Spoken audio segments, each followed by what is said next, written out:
या ग्रामपंचायतीला येणारा फंड तो कशा स्वरूपात खर्च झाला त्याचा पै आणि पैचा हिशोब हा डायरेक्ट जनतेसमोर मांडला जातो. एक एक रुपयाचा सुद्धा हिशोब जनतेसमोर मांडला जातो. का जुनं खेळ नावात जुनं आहे, पण हे खरं नव्या पद्धतीने चाललेलं आहे. ही आधुनिकता आहे. गावाचं नाव जुनं खेळ आहे, पण आधुनिकता सगळी इथंच बघायला मिळते. काय समीकरण आहे बघा. उच्च शिक्षित अशा या सरपंच मॅडमच्या समोर आपण बसलेलो आहोत आणि आपण सरपंच मॅडमना आता काही प्रश्न करणार आहे आणि जनतेनं आज ऐकावी. तुम्हाला सुद्धा अभिमान वाटेल, कारण आणि गाव सुंदर कसा बनला जाईल याच्यासाठी प्रत्येक जण प्रयत्न करत असतो. आता आपण बसलेलो आहोत एका ग्रामपंचायतीच्या सरपंच मॅडम यांच्या समोर. माझे मित्र, माझ्या फाउंडेशनचे मेंबर नामदेव पाटील साहेब जे या ठिकाणी बसलेले, या नामदेव पाटील साहेबांनी मला बोलले एकदा की भाऊ, तुमच्या डोक्याचे काय आहे की महाराष्ट्रामध्ये काय व्हायला पाहिजे, बदल काय व्हायला पाहिजे, जनजागृती कशा पद्धतीने व्हायला पाहिजे, राजकारण कोणत्या पद्धतीने व्हायला पाहिजे, ती जी काही तुमची इच्छा आहे आणि ती इच्छा एका गावातून सुरुवात झालेली आहे आणि त्या गावाचं नाव आहे जुने खेड.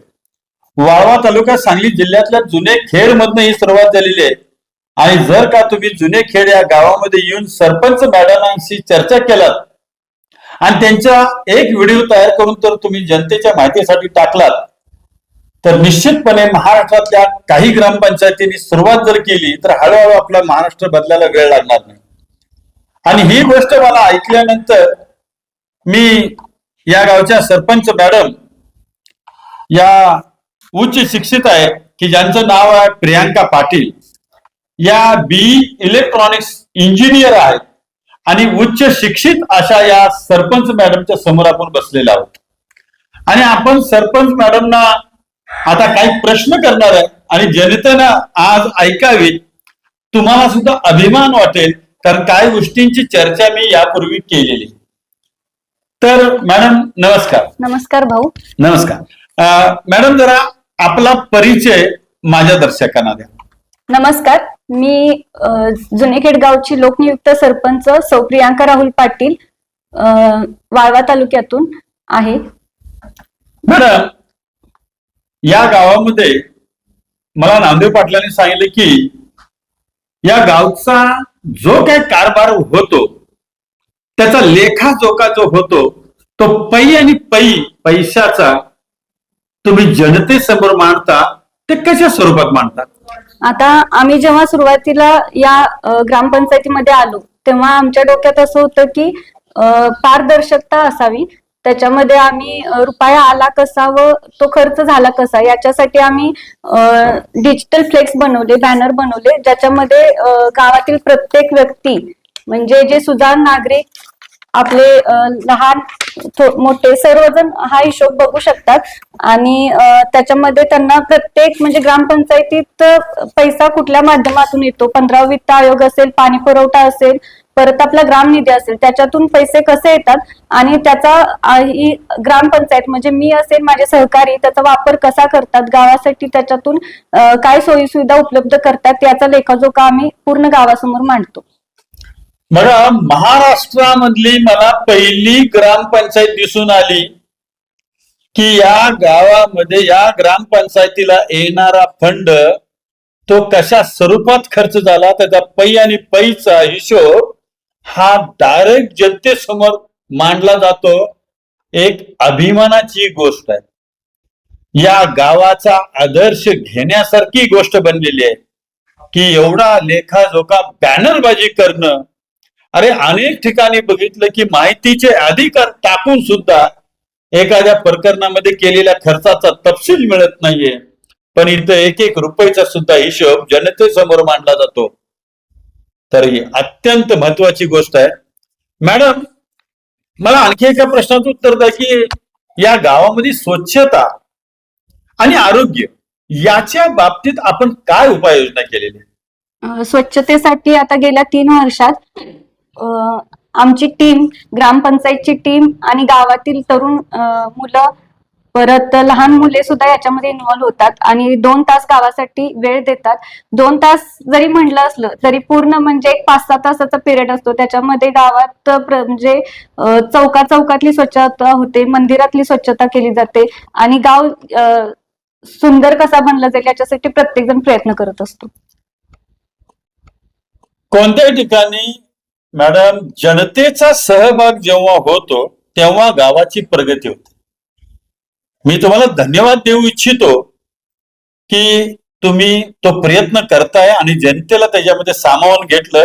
मी माझ्या व्हिडिओच्या माध्यमातून सुद्धा सांगतो, जे लोक या कार्यामध्ये सहभागी होत नाहीत, जुने खेड गावातले, त्यांना माझी विनंती आहे माझ्या रोज एक विषय या नवीन चॅनेल कडून की आपण सुद्धा भाग घ्या, सहकार्य करा. आपण एकी करणं गरजेचे आहे. मॅडम, या गावामध्ये महिला आहेत.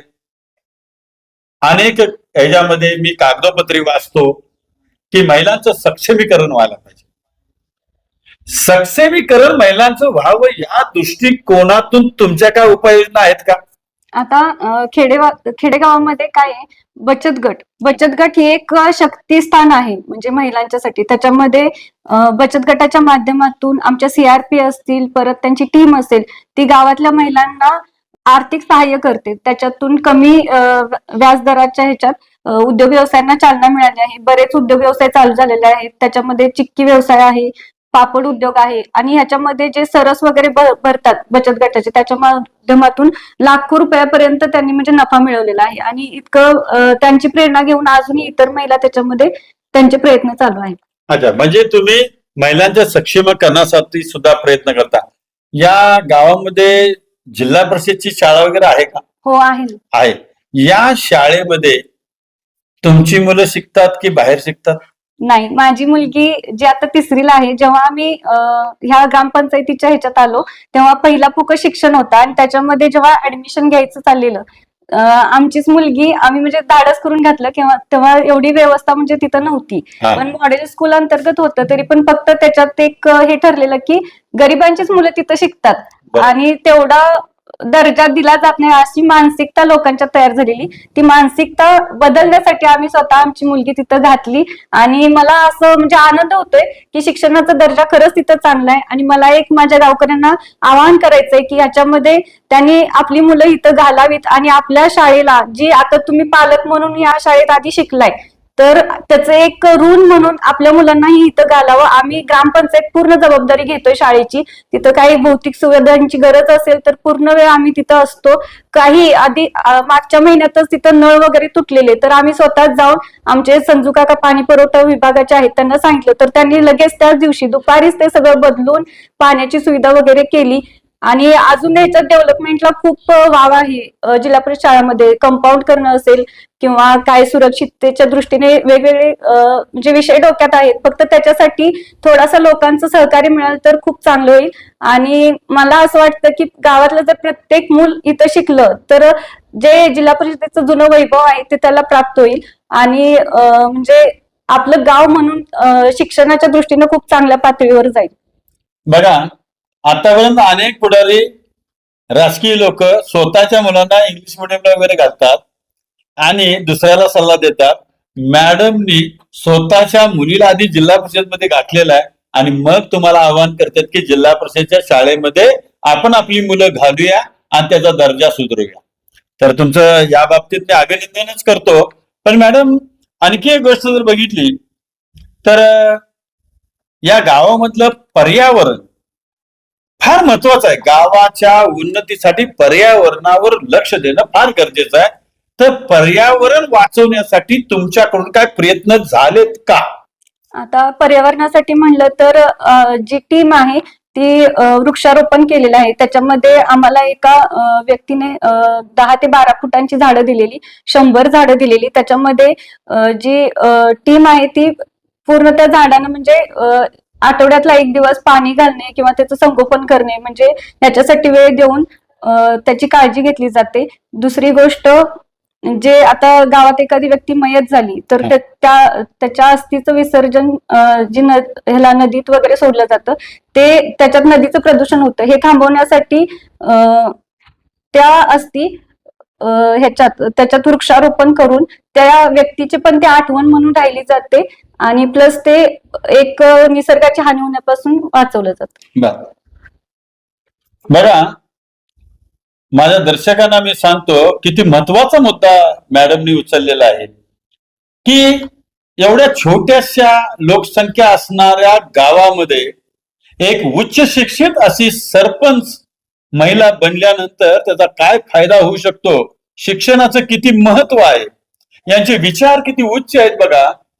की या गावामधलं पर्यावरण वाचवण्यासाठी नदी प्रदूषण होऊ नये म्हणून प्रत्येक व्यक्ती मेल्यानंतर त्या वृक्षाच्या ठिकाणी त्याचा वापर करून एक झाड लावलं जातं, म्हणजे एक मृत्यू एक झाड जगवणं, एक चांगला संदेश महाराष्ट्रापर्यंत पोहोचवण्याचं काम या मॅडमच्या गावातून केलं जात आहे. त्याबद्दल मी मॅडमचा आणि या गावकऱ्यांचे सुद्धा आभार मानतो. आणि मॅडम या गावामध्ये मी आता येत असताना बघितलं की जसं मी महानगरपालिकेच्या एरियामध्ये राहतो आणि महानगरपालिकेच्या एरियामध्ये अनेक ठिकाणी आमचे सीसीटीव्ही कॅमेरे बसवलेले आहेत, पण या छोट्याशा गावामध्ये सुद्धा मला काही चौकामध्ये सीसीटीव्ही कॅमेरे दिसले. हे सीसीटीव्ही कॅमेरे खाजगी आहेत की सार्वजनिक आहेत? हे सार्वजनिकच आहेत. ग्रामपंचायतीनं 15 वित्त आयोगामधून लोकांच्या सुरक्षिततेसाठी ते बसवलेले आहेत आणि त्याचा ऍक्सेस सुद्धा ग्रामपंचायतीच्या कार्यालयामध्ये दिला आहे, जेणेकरून तो आपण कधीही बघू शकतो आणि त्याच्यामुळे गावची सुरक्षितता वाढलेली आहे. छान, अभिनंदन मॅडम. आणखी एक गोष्ट मला आमच्या मित्रांच्याकडून समजली की नामदेव पाटील मला म्हटले, भाऊ या गावामध्ये आम्हाला कर भरणा करण्यासाठी पंचायतीत जावं लागत नाही आणि जर का आम्हाला एखादा दाखला वगैरे पाहिजे असेल तरी पण आम्हाला जावं लागत नाही. आमच्या गावाचा मनुष्य समजा मुंबईत पुण्यात कुठे जर राहत असेल आणि त्याला एखादा दाखला काढायचा असेल तर त्याला पंचायतीत यायची गरज नाही. अशी सोय आमच्या जुनेखेड ग्रामपंचायतीने केल्या. हे खरं आहे का? हो, हे खरं आहे. त्याच्यासाठी आम्ही आमच्या ग्रामपंचायतीची वेबसाईट बनवली आहे, ज्याच्यातून लोकांना घर बसल्या दाखले उतारे मिळतात आणि जरी एखादी व्यक्ती परदेशात असेल किंवा बाहेरगावी असेल तर त्या दाखल्यासाठी त्यांना म्हणजे महिनाभर तरी थांबावं लागतं. ते जे काय आहे ते एका क्लिक वरती त्यांना तिथं भेटून जातं. म्हणजे सोय केली आहे.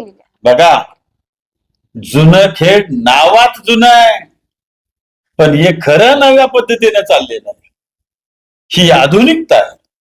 गावाचं नाव जुनं खेड आहे पण आधुनिकता सगळी इथंच बघायला मिळते. काय समीकरण आहे बघा. आता मी या ठिकाणी जरा जसं सरपंच मॅडमना आतापर्यंत काय प्रश्न केले तसे माझ्या शेजारी त्यांचे पती राहुल पाटील आहेत की जे RIT कॉलेजवरती काम करतात आणि ते या गावचे माजी उपसरपंच पण आहेत. सर जरास आपल्याला छेडतो, आपण काय याच्यामध्ये बोलू इच्छिता? आताच आपण ग्रामपंचायतीमध्ये वेबसाईट www.junekhedgrampанchayat.com या नावाने वेबसाईट सुरू केलेली आहे.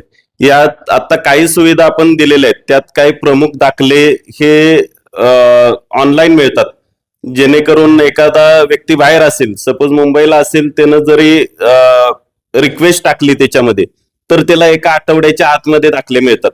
आता त्याचबरोबर आपण कर भरणा सुद्धा ऑनलाईन करतो. कर भरणा जो काय असेल तो घर बसल्या लोक भरू शकतात. तर यामध्ये आणखी काही सुविधा, हजारो सुविधा या माध्यमातून देता येतात.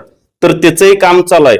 एका वर्षभरात आम्ही जवळपास सर्व सुविधा या घर बसल्या लोकांना देण्याचा आमचा मानस आहे आणि तो निश्चितपणे पूर्ण करू याची खात्री देखील मला आहे.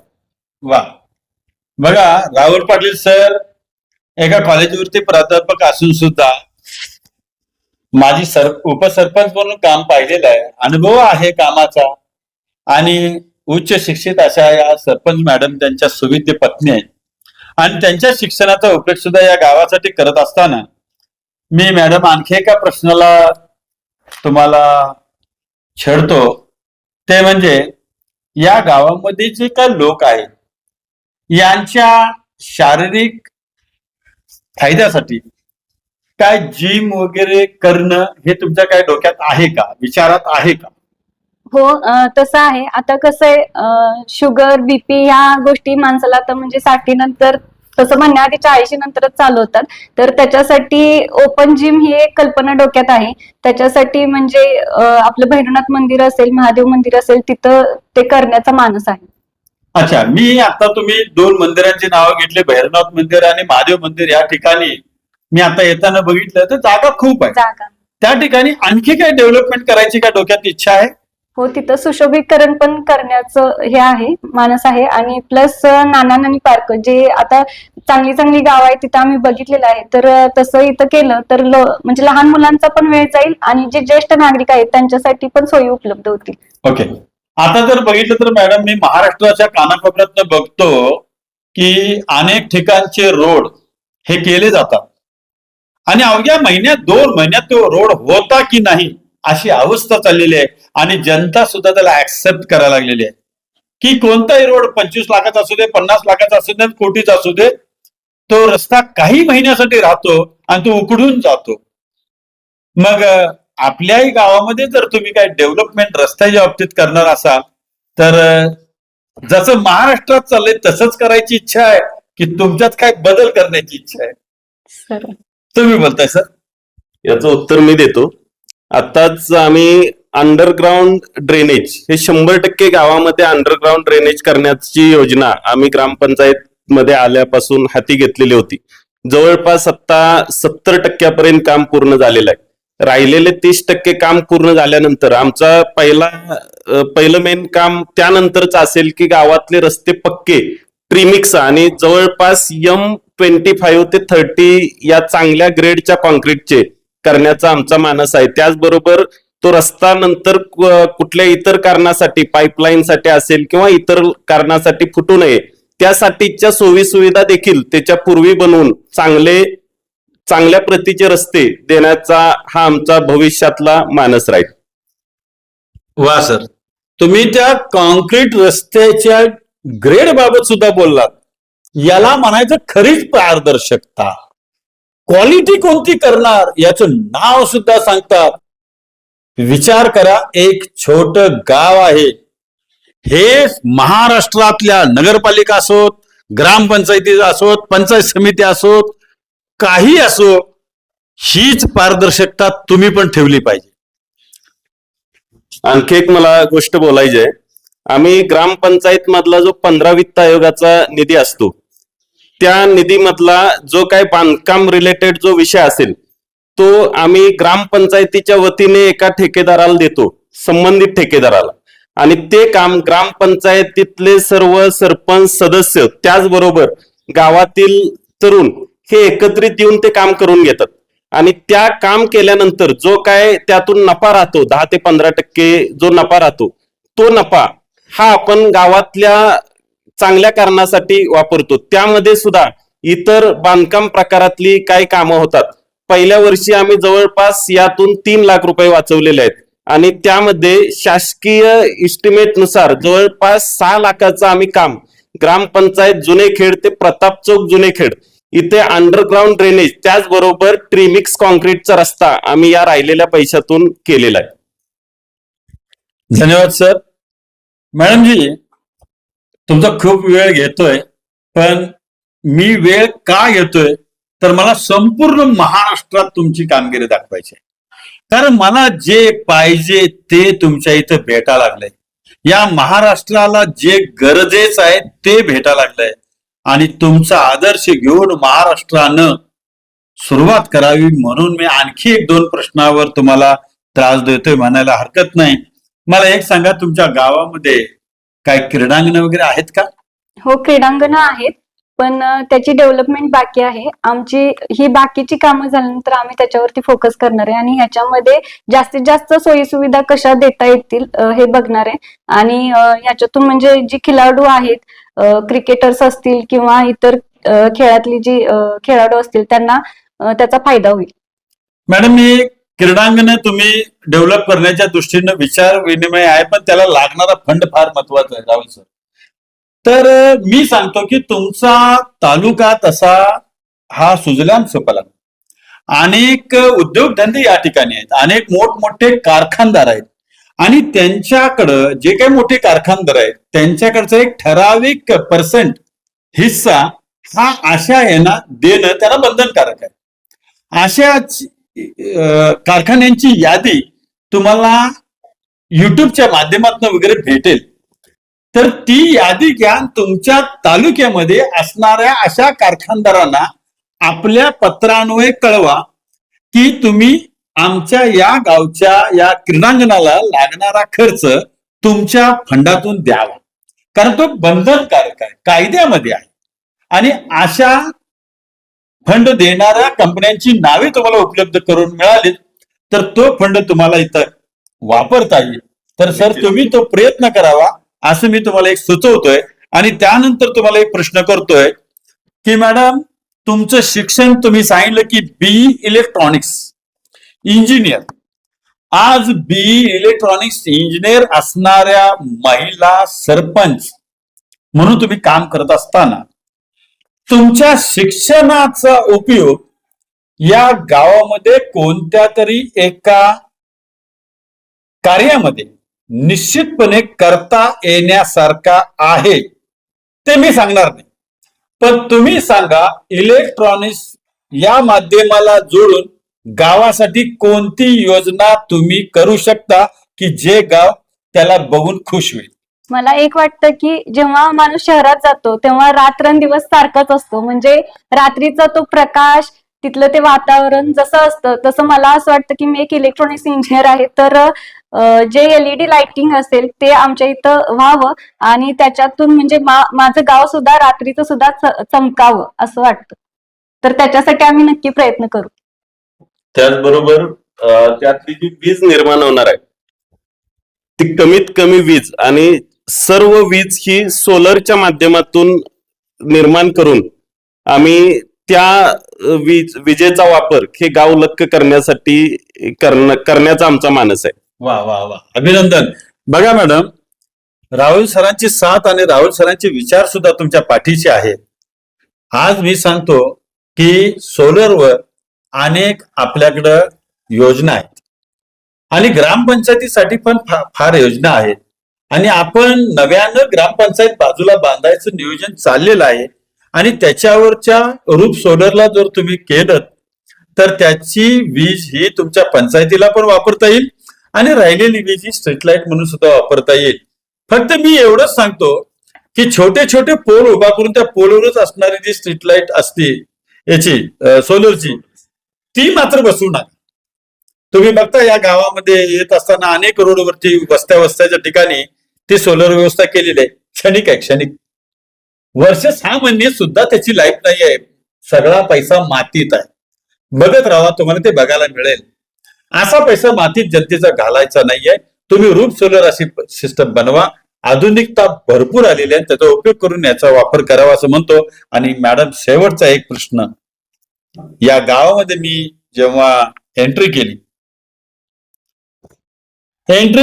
अनेक रोड बघितले, अनेक बघितलं. कारण का मी जोपर्यंत बघत नाही तोपर्यंत तुम्हाला मी प्रश्नात छेडू शकत नाही. त्यामुळं मी जेव्हा या गावामध्ये फिरलो त्यावेळेला मला असं एक दिसून आलं की आमच्या सांगली शहरामध्ये जावा, अगर इतर कोणत्याही गावामध्ये जावा, काही जरी काम झालं तर एक तिथं उद्घाटनाचा बोर्ड दिसतोच. मग आमदारांचा असू दे, खासदारांचा असू दे, मंत्र्यांचा असू दे, सरपंचांचा असू दे, ते ग्राम सदस्याचा असू दे, कोणाचा बी बोर्ड आहेच बघा. यांच्या फंडातनं केलं, यांच्या आशीर्वादाने केलं, यांच्या मार्गदर्शनाखाली केलं, काय पाहिजे ते असतं. तुमच्या गावात बोर्ड दिसत नाही, काय बंदी घातल्या का? याचं उत्तर माझ्या जरा जनतेला द्या. नाही, बंदी अशी काही नाहीये. पण जेव्हा आम्ही निवडून आलो तेव्हाही कोणती पोस्टरबाजी केली नाही. इव्हन साधा गुलाल सुद्धा उधळला नाही.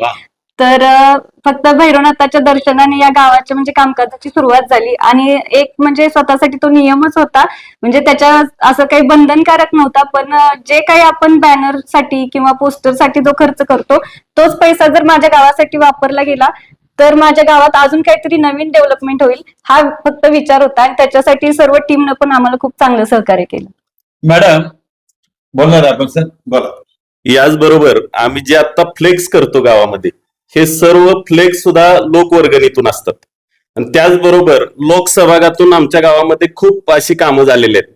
स्वातंत्र्य सैनिक रंगराव तुकाराम किरू पाटील सेवा संघ हा ग्रामपंचायतीच्या मदतीने प्रत्येक वर्षी गुणवंत विद्यार्थ्यांचा सत्कार सोहळा हा घेत असतो. त्याचबरोबर महिला दिनाचा कार्यक्रम असतो, तो सुद्धा त्यांच्या आणि ग्रामपंचायतीच्या संयुक्त विद्यमाने होतो. त्याचबरोबर आमच्या जिल्हा परिषद शाळेला स्टेज नव्हतं, तर ते स्टेज ही त्यांच्या मार्फत आपल्याला बांधून मिळालेलं आहे. मग अशा प्रत्येक ज्या ग्रामपंचायतीच्या अडचणी आहेत त्या अडचणीमध्ये सेवा संघ संभाजी पाटील काका म्हणून त्याचे अध्यक्ष आहेत, ते नेहमी आमच्या या सामाजिक कार्यासाठी ज्यावेळी मदत लागेल त्यावेळी ते नेहमी मदत करतात. धन्यवाद. बघा, या वाळवा तालुक्यातील जुने खेड फक्त नावात जुनं पण सगळंच नवीन अशा गावामध्ये आपण आलो, जो आदर्श महाराष्ट्र राज्यामध्ये घेतला पाहिजे.